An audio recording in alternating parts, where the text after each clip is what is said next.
안녕하세요. 일신사입니다. 저희 채널에는 신박한 사연들이 많이 있으니 많은 분들의 구독 부탁드립니다. 이번 사연은 아이가 고열이 나서 병원에 가야 하는데 전날 회식을 한 신랑이 늦잠 자는 것을 깨우지 못하겠다며 오늘 병원에 못 가겠다고 한 시어머니와 연을 끊어버린 당찬 며느리의 사연인데요.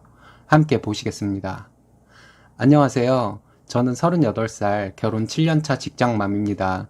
저는 대기업에 다니고 있고 신랑은 작은 회사의 영업직에 있습니다. 시집살이를 심하게 겪으신 분들의 글들을 읽고 몇 년 전 제가 겪었던 일을 여기에 써보려고요. 신랑과 저는 친구의 소개로 만나서 사랑을 키워오다가 결혼을 했습니다. 신랑과 저는 처음 만났을 때부터 마음이 잘 맞아서 참 좋았습니다. 그리고 제가 술을 좋아하는데 신랑도 술을 좋아해서 그 점도 참 좋았고요. 저는 이남이녀 중 막내로 자랐고 신랑은 외동입니다.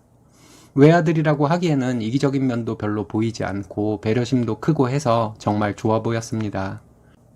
그리고 신랑을 만났을 당시 둘 다 홍기가 찬 나이이기도 하고 해서 결혼을 결심하게 되었어요.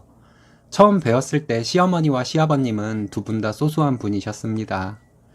시어머니는 약간 공주 스타일이시긴 했지만 저에게 별다른 터치는 하지 않으시는 분이시고 시아버님은 저만 보시면 예뻐서 죽겠다는 분이셨어요.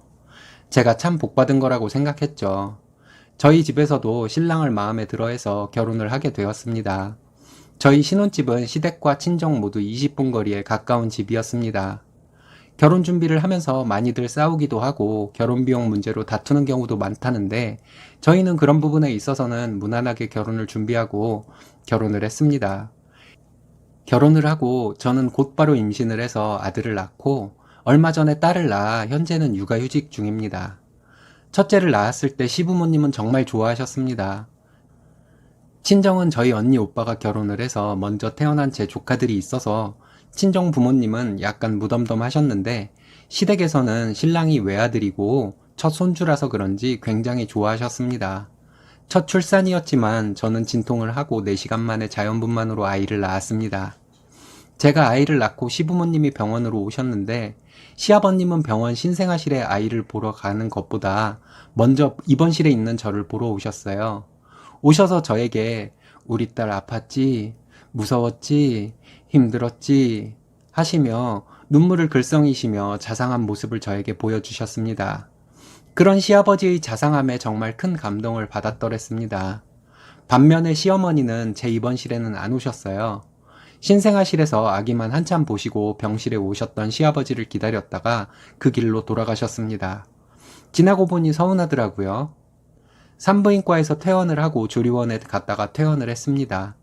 아이를 낳기 전부터 제가 아이를 낳고 나면 산후조리원에서 퇴원을 하고 한 달간 친정엄마가 산후조리를 해주고 그 이후에는 시어머니께서 육아를 도와주신다고 했었어요. 조리원에서 퇴원을 하고 친정엄마가 산후조리를 해준다고 매일 저희 집에 왔었어요. 엄마는 직장을 다니고 있었는데 휴직을 하고 와주었습니다. 엄마는 와서 아이도 봐주고 살림도 해주고 했습니다.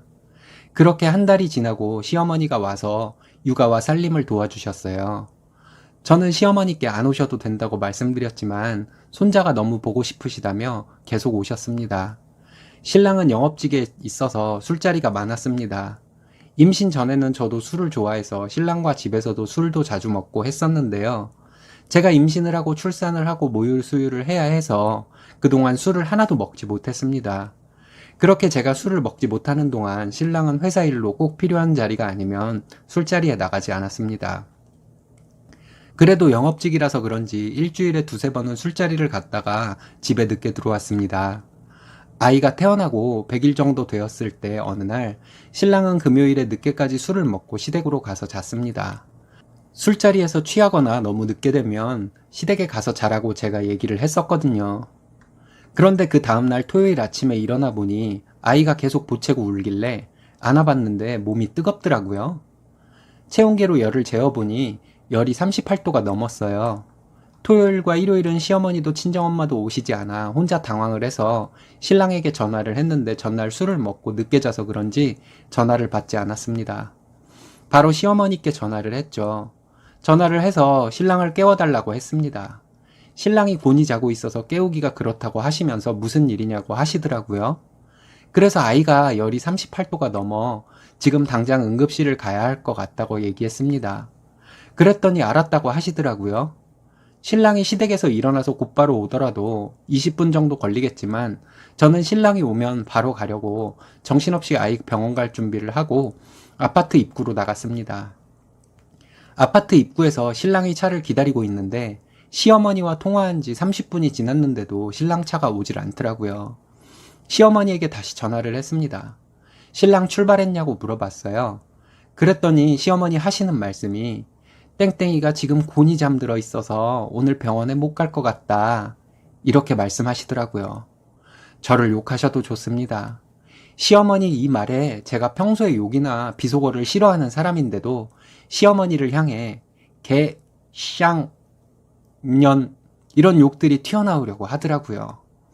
정말 내 옆에 있었으면 시어머니 머리카락이라도 잡고 싶은 심정이었습니다. 병원에 못 갈 것 같다니요. 태어난 지 얼마 되지도 않은 손자가 열이 올라 얼른 응급실에 가야 하는데 병원에 가건 말건 숙취로 자고 있는 자기 아들을 가여워서 못 깨우겠다는 시어머니의 태도에 정말 머리카락이 쭈뼛 서도록 화가 났습니다. 그래도 어쨌든 얼른 병원에 가야 하니 택시를 타고 병원으로 갔습니다. 가면서 친정엄마에게 전화를 해서 저희 부모님이 응급실로 와주셨어요. 응급실에서 정신없는 와중에 아이 피검사를 하고 해열 주사를 맞으니 다행히 좀 있다가 열이 내리더라고요. 첫 아이라 정말 긴장도 많이 하고 많이 놀랐는데 그냥 열감기이니 너무 걱정 말라는 의사의 말에 정말 다행이라는 생각이 들며 눈물이 났습니다.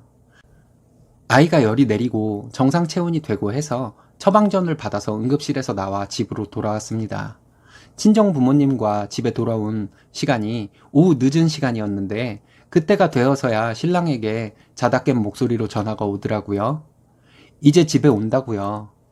그리고 좀 있다 집으로 신랑이 왔습니다. 오더니 친정 부모님이 와 계신 걸 보고 무슨 일이시냐며 놀라더라고요. 그래서 어머니가 아무 얘기 안 했냐고 물었습니다. 그랬더니 아무 얘기도 못 들었다고 하더라고요. 그래서 오늘 아침부터 있었던 일을 신랑에게 얘기를 했습니다. 그랬더니 신랑은 그랬냐고 하면서 미안하다고 하더니 시어머니에게 전화를 해서 왜 안 깨웠냐고 화를 내더라고요. 신랑 혼자 방에 들어가서 시어머니에게 전화로 화를 내고는 나와서 친정부모님께 계속 죄송하다고 말씀드리고는 아이를 계속 안고 있더라고요. 신랑이 방에 들어가서 소리를 지르며 시어머니에게 전화로 화를 내는 것에 제가 신랑에게 화가 난 것은 조금 풀렸습니다. 하지만 시어머니의 행동은 절대로 용서할 수 없다는 생각이 들었어요. 그래서 저녁에 친정부모님이 댁으로 돌아가시고 신랑에게 앞으로 시어머니 아이 자주 뵈러 안 오셔도 되니 집에 오시지 말라고 했습니다. 아이 볼 생각도 말라고 전하라고 했습니다. 신랑이 뭘 그렇게까지 하냐고 하더라고요. 내가 너무하다고 생각하느냐고 신랑에게 물어봤어요. 제 표정과 말투에서 흐르는 분위기를 신랑이 느꼈는지 알았다고 하더라고요. 그렇게 그날은 넘어갔어요. 그 다음날 오전에 시아버님이 전화를 하셨더라고요. 다짜고짜 어제 있었던 일을 가지고 시어머니를 집에 오지 말라고 하는 건 너무한 거 아니냐고 하시더라고요. 출산했을 때 아이보다도 나를 먼저 보러 오셔서 수고했다고 하셨던 시아버님의 자상함이 진심이 아니었구나 하는 생각이 들었습니다. 그래서 너무한 거 아니라고 했습니다. 아이가 고열이 나서 어떻게 될지 모르는 상황인데 술 먹고 늦잠 자는 아들이 짠해서 깨우지 못하는 시어머니에게는 우리 아이를 보여줄 수 없다고 했습니다. 제가 이렇게 세게 나갈지를 모르셨는지 시아버님은 말을 더듬으시더라고요. 그래서 제가 또 말씀드렸습니다. 아버님도 오늘 저에게 전화해서 시어머니를 오지 말라고 한 저에게 너무한다고 하실 것이 아니라 시어머니를 대신해서 사과를 했어야 했다고 말씀드렸습니다. 그랬더니 저에게 대단한 며느리라며 시부모를 가르치려든 한다고 하더라고요. 어른으로서 그런 식으로 비꼬듯이 말하는 거 나쁜 습관이라고 말씀드렸습니다. 저희 부부 이혼시키고 싶으시지 않으시면 시어머님과 저희 집에 오시지도 마시고 연락도 하지 말라고 말씀드렸습니다. 그랬더니 알겠다고 하시며 그때서야 미안하다고 하시더라고요. 그리고는 마음이 풀리면 연락해달라고 하셨습니다. 그래서 그럴 일 없을 것 같으니 기대하지 마시라고 말씀드리고 전화를 확 끊어버렸습니다. 시어머니에게 이렇게 얘기했어야 했는데 시아버님에게 대신 얘기를 했더니 화가 하나도 안 풀리더라고요. 남편에게도 다시 한번 얘기했습니다. 내가 너무한 것 같냐고 물어봤습니다. 아니라고 하더라고요. 그래서 못바가 얘기했습니다. 혹시라도 나에게 시어머니 용서하기를 재촉하거나 너무한다는 뉘앙스로 말을 하려면 이혼을 각오하고 그런 얘기 해야 할 것이니 개념을 확실히 머릿속에 챙겨 넣어두고 있으라고요. 그런 일이 있고 분이 덜 풀려서 어머니가 나한테 전화만 해봐라 하는 마음으로 전화하기를 기다렸습니다. 근데 안 오더라고요. 제가 전화를 해서 어머니께 분풀이를 하는 것은 아닌 것 같아 그냥 넘어갔습니다. 어느 정도 시일이 지나고 남편이 한번 얘기하더라고요. 팔이 안으로 굽는 것은 당연한 것이라. 제가 처음에 시어머니에 대해서 나쁘게 말할 때 기분이 나빴는데 지금 생각해보니 내 새끼 아프다는데 자기를 깨우지 않은 엄마에게 자기도 서운해야 할 일이었다는 것을 깨달았다고 했습니다. 그런 일이 있고 몇 년이 지난 지금까지도 시부모님과 연락도 하지 않고 인연을 끊고 있습니다. 아들 많은 시댁 집안에서 시부모님이 그렇게 기다리던 딸이었는데 둘째도 시부모님은 보지 못하셨습니다. 시부모님은 종종 신랑에게 저와 만나서 오해를 풀고 싶다고 하신다고 하더라고요. 제가 너무한 것 같아도 저는 기다리려고 합니다. 시부모님이 저와 오해를 풀고 싶다고 하신다는 말씀이 사과를 하고 싶다는 말씀으로 바뀔 때까지요. 시부모님 세대 분들이 아랫사람에게 사과를 하는 것에 인색하다는 것을 알지만 그 자존심에 끝까지 잘못을 인정하기 싫으시다면 그냥 저는 평생 이대로 살려고 합니다. 며느리로서 제가 너무한다고 욕하셔도 좋습니다. 그 정도면 시부모님도 많이 느끼셨을 거라고 이제 다시 왕래를 하라고 하실 분들도 있으실 겁니다. 하지만 저는 어영부영 넘어가서 또 같은 일이 발생해서 우리 부부 사이도 나빠지게 할 수는 없습니다. 못된 며느리 이야기 들어주셔서 감사합니다. 쓰니님이 정말 쉽게 넘어가 주시면 철없는 시어머니가 또 어떤 행동을 할지 모릅니다. 쓰니님은 못된 며느리가 아니라 똑 부러지는 며느리입니다. 멋지십니다. 일신사는 쓰니님의 확고한 기준에 따른 행동을 지지합니다. 오늘의 사연은 여기까지입니다. 재밌으셨다면 좋아요, 구독 부탁드려요. 일신사는 여러분들의 사연으로 제작됩니다.